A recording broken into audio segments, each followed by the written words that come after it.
All right, I'm right back giving you Daytime Divas. So Mo is on the morning talk. She's talking about Maxine, obviously. Hold on. So she's talking about Maxine and Edison and how, Maxine dates the help and blah, blah, blah.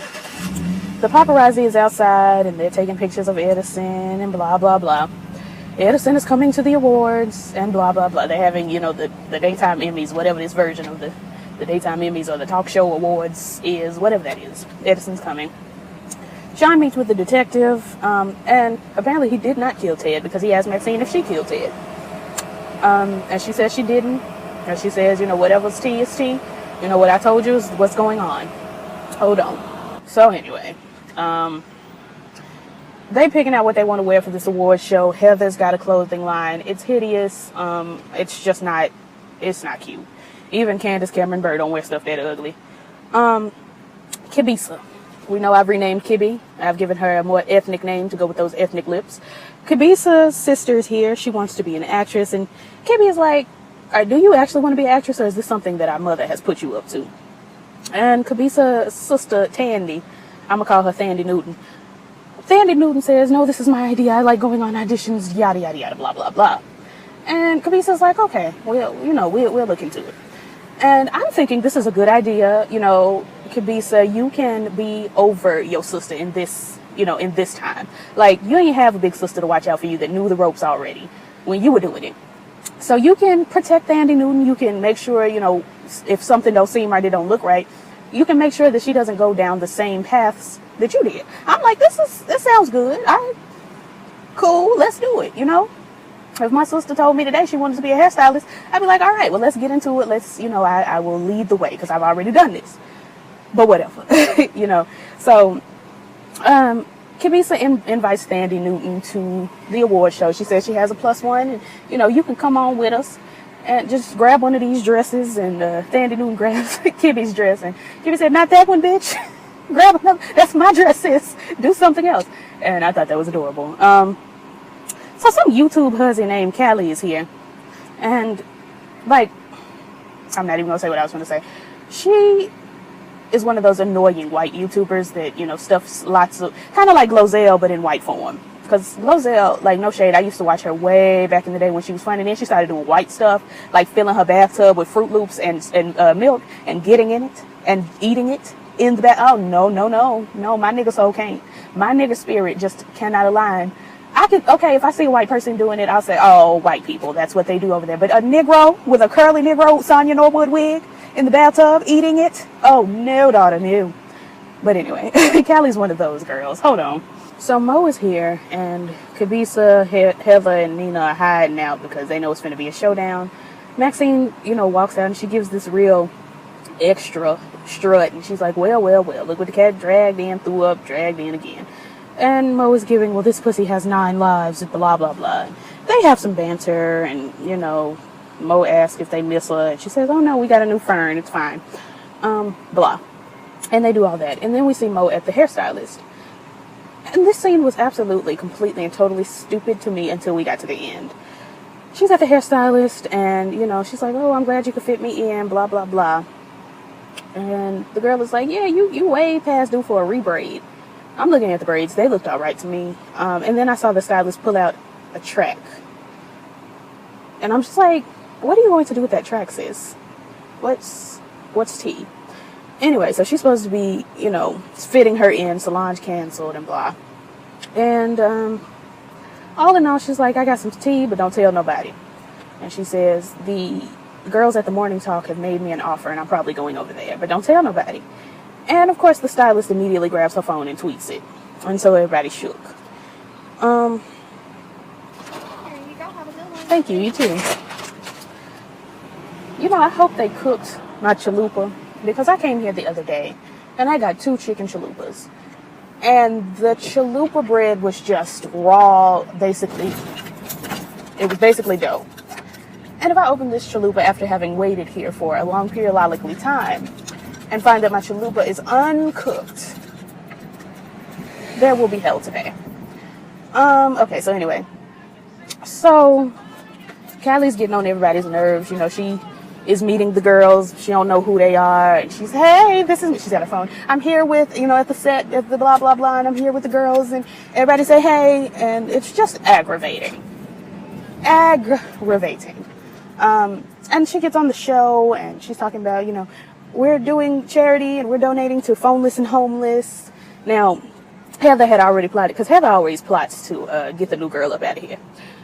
So they're talking about phoneless and homeless, and Kibby is like, hey, I've heard of that. That's when you just give homeless people phones, right? Even Kibby thought it was stupid, and that's how you know, because the way they've written Kibby, and I wish they would give Kibby just a hair more depth, but whatever. The way they have her written is that she does stupid things and says stupid things a lot. Even Kibby thought phoneless and homeless was stupid, and Heather said, so you give the girls phones, who pays the bill? And Callie was shook. The detective, is still sniffing around, blah, blah, blah. I think I told y'all already, Sean told the detective the tea, blah. So we get to the swag room. I thought this entire scene was unneeded and stupid. I feel like we could have just done something else, but we're here. Mo is in the swag room, and, Kibisa's there, Nina's there, Heather's there, Maxine's there. And the swag room is just a room full of swag.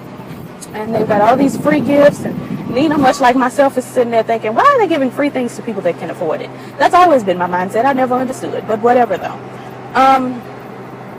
And Star Jones pops in. Nina, is like, I'm against all of this. And then one, woman comes in, and she's like, Nina, baby, you have to see this purse. It's fantastic. Oh, my goodness, it's just diamonds and crystals and, jewels and blah. And she shows her the purse. Now, the purse looked like something I could have got from the Dollar Jewelry. It did not give me, drama. Just a diamond studded purse just does not give me fabulous. I just don't. It's tacky. All the girls have it down at the bodegas with their bamboo earrings. It's not in vogue anymore. But Nina was so captivated by this purse, and she's like, okay, I'm gonna take this purse. And then she starts looking around. She puts the purse down. Star Jones grabs the purse, and Nina's like, oh, hey, Star Jones, I'm sorry, that was my purse. And Star Jones gives, attitude, and she's like, well, it was your purse, but you put it down, I'm a lawyer, you don't get to take claim of this purse in the name of the law. And I'm just like, shut up, Star Jones. Shut up, you get on my nerves, gone. I'm too young to even remember when Star Jones was on The View. I believe Sherry Shepherd was on The View when I started paying attention to The View. Because if it's not Bob Wood Walters, I just don't care.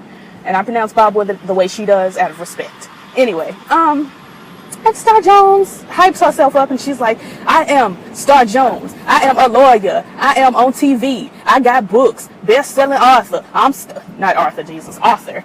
I'm Star Jones, and you just will never be this sickening. I'm Star Jones with my swoop bang. That's a whole different color from the rest of my hair. Star Jones. And I'm just like, shut up, Star Jones. Nobody cares. No one cares that you're Star Jones. Do you care? Viewing audience. Call me and let me know if you care that Star Jones is Star Jones. She's been, out of vogue for so long that nobody cares. I just genuinely don't care that Star Jones is Star Jones at this point in time. But that's just me. Maybe it's just me. Anyway, it got on my nerves how she felt like she needed to hype herself up. Like, girl, okay, you're already the executive producer and maybe the creator of this television show. We don't need nothing else from you.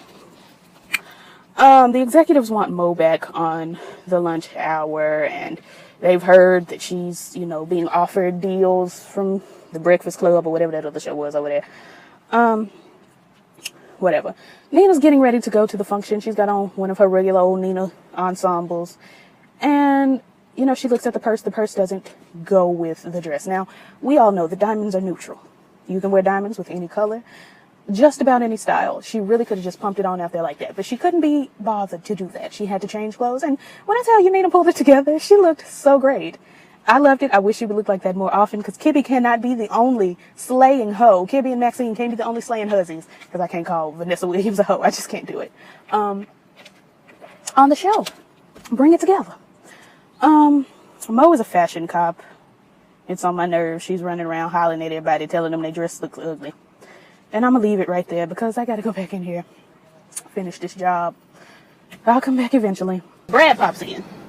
And, he hugs up on her, and she's like, what are you doing here? And, she makes mention to him. I really hope y'all can hear me. I moved my mic to the other side, and hopefully that'll give us some reprieve. But she makes mention of the hussy that Brad's been photographed with and all of that. And he says he's sorry, blah, blah, blah. And then he asks her, does she miss him?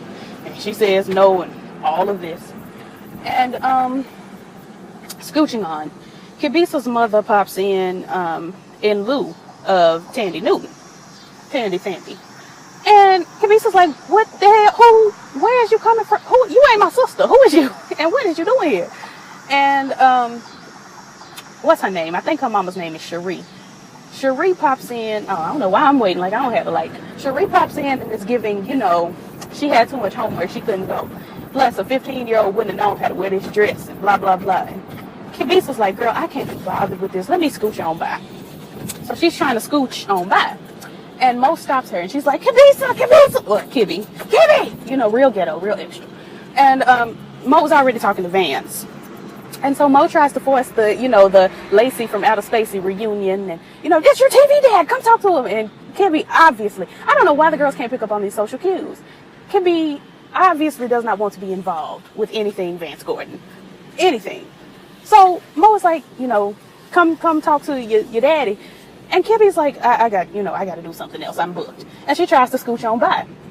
And Mo's like, bring your ass, get back over here and talk to you. And I'm like, can you not tell that this girl doesn't want to be bothered with this man? It's obvious. It's written all over her face. Like, it's clear. It's very clear that she doesn't want to be involved with Vance. Why are you forcing this? And so Vance, is like, oh, I missed you. You look so good, yada, yada, yada. And it's clear to me and clear to anyone who can see. She didn't want to do this. So she's like, I got to scooch. And she scooches. And we are inside the function. We're at the table. And Maxine forces... no, she doesn't. I'm sorry. I'm having a moment. Maxine checks in on Kibby. And she's like, are you okay, Kibisa? What's going on? You all right? Everything cool? You good? And Kibisa lies. And I'm just like, Kibby, you've had so many opportunities to tell Maxine the tea. Go ahead and tell her that Vance, you don't like Vance, you'll explain it later, but you can't be around Vance. I'm sure if Kibby would say, I can't tell you what's tea right now, but if we could find a way to keep Vance as far away from me as possible, I'm sure Heather, Max, and Nina, no ma'am, no, we're not going to do all that. Heather, Max, and Nina would probably, leap to their good girlfriend's aid. Like, just tell them. Anyway, Vance is still asking around about Kibby, and he ends up talking to Cherie, Kibby's mom, a little bit later. I'm gonna get back to that, but William is struggling because they're like, William, hey, what's going on? Tell us about William. And she says, oh, well, William's this and that. He's a jazz aficionado and blah, blah, blah. And he's not settled with that. He doesn't like that. And then, William gets introduced to somebody. I think, Maxine introduced William to Vance Gordon. Now, William is Edison. I'm calling him by his name at this point just because. But she introduces and she's like, yeah, this is William. He's a doorman. We met when he opened the door for me. And then William felt some kind of way about that. And it's like, you didn't want her to, over romanticize y'all. And now you don't want her to tell it like it is. I'm sick of it. I'm sick of your bitch behavior and I'm tired. I don't have time. You got to get out of here. You got to go. I can't. We got to get rid of him. So back to Vance. Cherie wants Tandy Newton to work with Vance on his new show. He's got a new show. He's, looking for a TV daughter. And Cherie feels that Vance should work with her. Her being Tandy Newton. Obviously not Tandy Newton. Because I've had a couple people pop in to my comment section the last 2 days and feel the need to correct me about things I already know.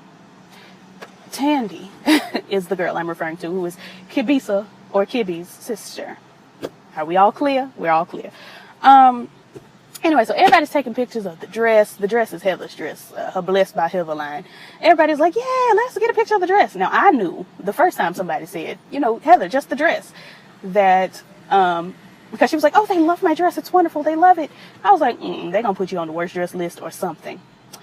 And then, we see, Heather, can I get a picture of you in the dress? And she stands up and the one time that Callie made herself useful, she was like, oh, wow, look at this, and showed either Nina or Kibby that you could see this girl's boobs through the dress. It was sheer. It wasn't sheer to just your naked eye, but when the flash hits it, you could see her breasts. And so she goes to the ladies' lounge, and Kibby goes to the ladies' lounge as well, completely unrelated, because she's just too through with her mama. Her mama's telling her to have a drink. Her mama's trying to get, her little sister in cahoots with this grown nigga that apparently preys on children, all of that. So Kibby's fed up. She goes to the ladies' lounge. And when she walks in there, she sees Heather. And Heather's like, I'm nude. I'm naked. And Kibby's like, yes, I couldn't tell it. And so Maxine ends up in the ladies' lounge.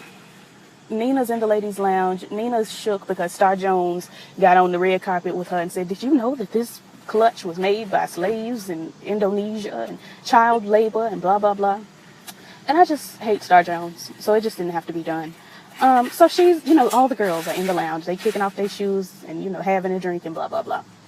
And then, they're, expecting to lose because the whole running joke is that they always lose to the Breakfast Club or whoever those girls are on the other station. They always lose to them. But this year, they win. And because Mo was on the lunch hour as well as the breakfast, whoever, Mo goes up there to accept the award.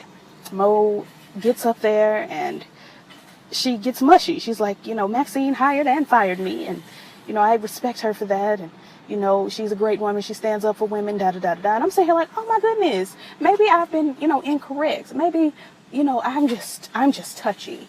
Maybe Mo is okay. Because, I just hadn't been feeling Mo lately. Tashina Arnold's just, her portrayal of this is good. But it's loud, it's extra, and I can't be bothered. She reminds me of a lot of my family members, and I just don't, I have no interest. Anyway, so Maxine gets up there and she starts, thanking the Academy and yada yada, and then she extends an invitation to bring Mo back on the show. And Mo mentions to her, whispers to her while Nina's up there telling everybody she's going to donate all the money, all the proceeds. She's going to sell the bag and donate the money to Indonesia and their kids, whatever. Where am I? Oh yeah, Mo tells Maxine that they offered her a 20%, boost on her salary. And Maxine is, we gonna work that out later. Kibisa confronts Vance just very swiftly and professionally, as Justin J would say, and lets her know, her being Vance, lets her know that if you touch my sister, I'll kill you. And I'll help her. I'll help Kibisa kill Vance. Honestly, I just will. Anyway, so Maxine is going to schmooze and rub in her win, to the competitors. And they're like, sorry, we stole the award, from you, and we stole Mo, and blah, blah, blah. And the girl was like, we didn't want Mo. Can't stand her. She played you. And Mo's over there and she's toasting. And I'm like, I hate her. I hate her. Get her out of here. Another thing we see is Edison about to whoop one of the paparazzi for saying something, sketchy. Then we see Kibby getting in her limousine and Vance gets in with her. And I'm like, nigga. Who do you think you are? Who do you think you is? Who do you think you am? And who do you think Kibisa are? It just, because you're doing too much. You're doing too much. And he's giving, oh, I'm so sorry I hurt you, and if I could do anything to make it better, yada, yada, yada. And it's like, you say she don't want to be around you. She called you straight up and told you, don't be around me. She told you not to be around her sister. She obviously has been avoiding you. And you get in her limousine with her? No. See, I would have disemboweled him. I'd have grabbed his head and slammed it into the window. It just would have been a mess. I would have really seriously injured that man. Because you don't respect boundaries. You just don't. Anyway, he says he wants to protect her and this, that, and the other. And I'm like, I can't be bothered with this. Then we see Brad and Heather. Now, Brad had given Heather his jacket, and she says thank you for the jacket, and then they start making out. Sean and Nina, they in their limousines, and they're one limousine, and they mushy. They love each other now, and I don't have time. I just don't. Thandie Newton texts Kibisa and lets her know that she's got an audition with Vance. That sends Kibisa right off the wagon. Her little 31-day sober chip just fell right out the limousine, rolled down the sidewalk, and just rolled right on back to the Alcoholics Anonymous meeting where it was derived. Because she starts drinking. She grabs some of the many, alcohols from the backseat of the limo. And the thing is, why were they there? You know who you're transporting this evening. Why?